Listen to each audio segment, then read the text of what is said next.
Sài Gòn mấy ngày này nắng nóng kinh khủng, cho nên tụi tôi cũng hay ra mấy quán cà phê có máy lạnh để vừa tránh nóng vừa tâm tình. Tôi để ý có mấy khách đang mở laptop trong quán. Có lúc tôi thấy họ ngồi một mình, hiếm hơn thì ngồi chung với nhóm bạn, mỗi người một cái laptop. Nếu ngồi chung với nhóm bạn thì chắc chắn là làm việc nhóm rồi. Còn mấy người mà ngồi một mình đó thì không biết. Tôi thắc mắc hoài, cho nên thành ra lại làm thêm một cái podcast để hiểu rõ hơn về hoàn cảnh này. Ngày trước thì quán cà phê là nơi gặp bạn bè, nơi nói chuyện, nơi nghỉ chân thôi. Còn bây giờ sau khi suy tư thì tôi nghĩ là ở rất nhiều nơi quán cà phê đang trở thành văn phòng, lớp học, nơi trú ẩn tinh thần và đôi khi là nơi giúp con người cảm thấy mình vẫn thuộc về cuộc sống này. Tôi cũng bắt đầu thấy laptop nhiều hơn là ly cà phê. Ổ cắm điện được săn tìm như tài nguyên quý, và người ta chọn quán bằng wifi, bàn ghế và ánh sáng hơn là cà phê ngon. Thì nghe cũng bình thường, nhưng nếu suy cho kỹ thì nó nói rất nhiều về cách con người hiện đại đang sống.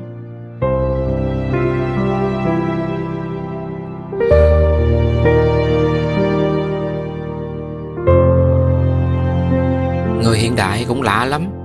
Nếu có laptop và mạng internet thì làm ở đâu chẳng được. Nhưng thực tế, rất nhiều người không thể tập trung khi ở nhà.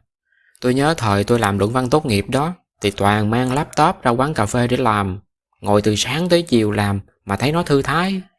Không giống như học cao học chút nào. Còn ở nhà thì chỉ có giường, cảm giác trì trệ, và đôi khi là sự cô đơn rất khó gọi tên. Có người sống một mình trong căn phòng nhỏ, có người ở chung với gia đình đông người, có người ở trọ chật đến mức cái bàn làm việc cũng thành nơi ăn cơm. Thế là họ mang laptop ra quán, không hẳn vì cà phê ngon mà vì họ cần một nơi khiến mình có cảm giác đang sống đúng nhịp. Con người ta đôi khi chỉ cần mặc quần áo tử tế, đi ra ngoài, ngồi giữa những âm thanh xa lạ của người khác là não tự động nghiêm túc hơn. Quán cà phê tạo ra một ranh giới mềm, không hoàn toàn là nhà, cũng không hẳn là công ty, một khoảng ở giữa, vừa đủ tự do, vừa đủ có kỷ luật.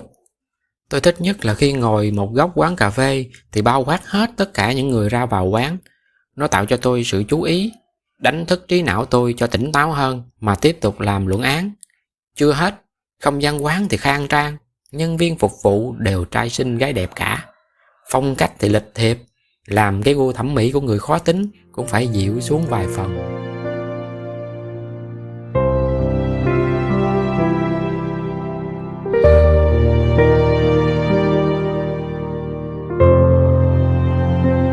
Nếu mà nói tới mang laptop ra quán cà phê để làm việc cho thực thụ đó, thì tôi nghĩ là cũng có nhiều ngành nghề có thể áp dụng được. Mà đầu tiên là những người làm việc tự do, ví dụ như thiết kế, viết lách, dựng video, dịch thuật và lập trình. Họ không có văn phòng cố định, vậy là quán cà phê trở thành nơi làm việc tạm thời. Rồi tới sinh viên, rất nhiều sinh viên học ở quán vì ký túc xá nó quá ồn. Ở trọ thì nóng bức, học ở nhà thì dễ buồn ngủ. Có nhiều sinh viên học rất nghiêm túc, cũng có sinh viên dành nửa ngày chỉ để chỉnh màu, ghi chú cho đẹp thôi.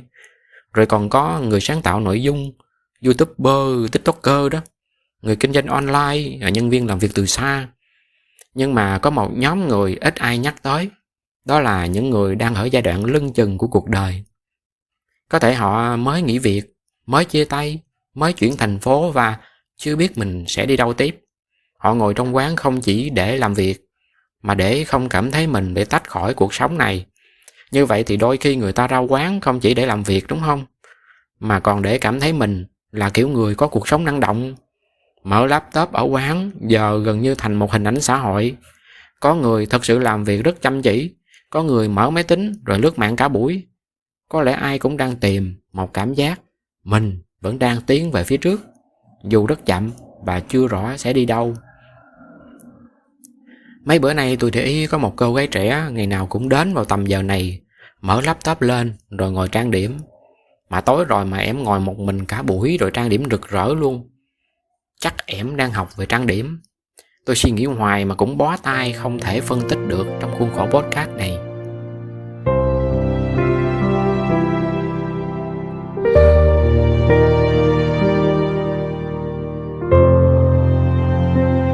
Như vậy thì những khách hàng này thuộc nhiều đối tượng.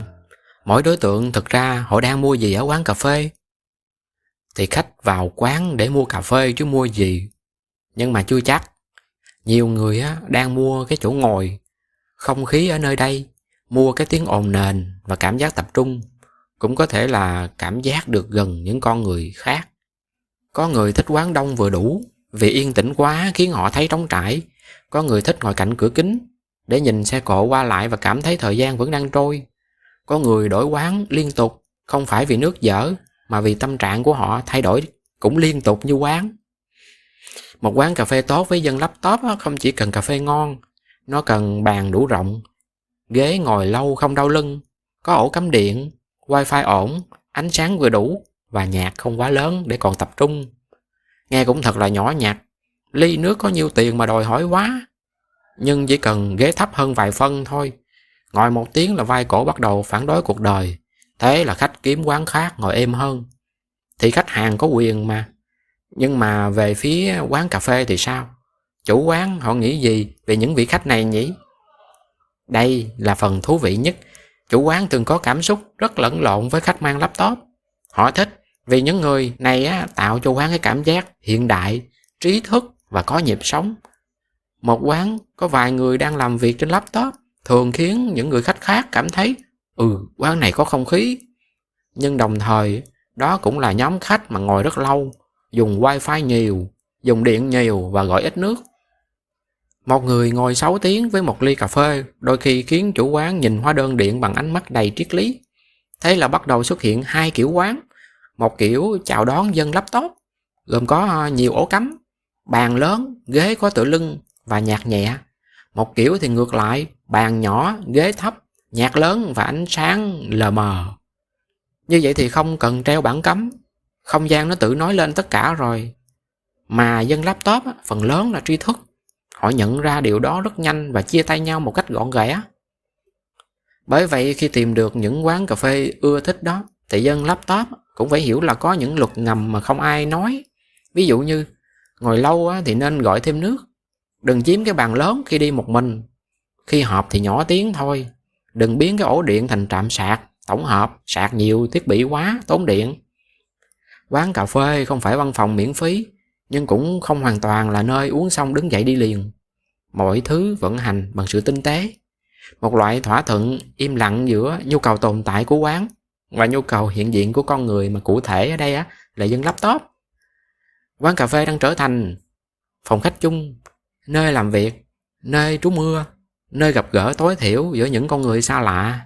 Và nếu nhìn kỹ hơn, mỗi chiếc laptop sáng lên giữa quán đông người này có thể là một cuộc đời đang cố tìm nơi thuộc về mình. Cảm ơn các bạn đã lắng nghe podcast tới giây phút này, và hẹn gặp lại trong kỳ tới.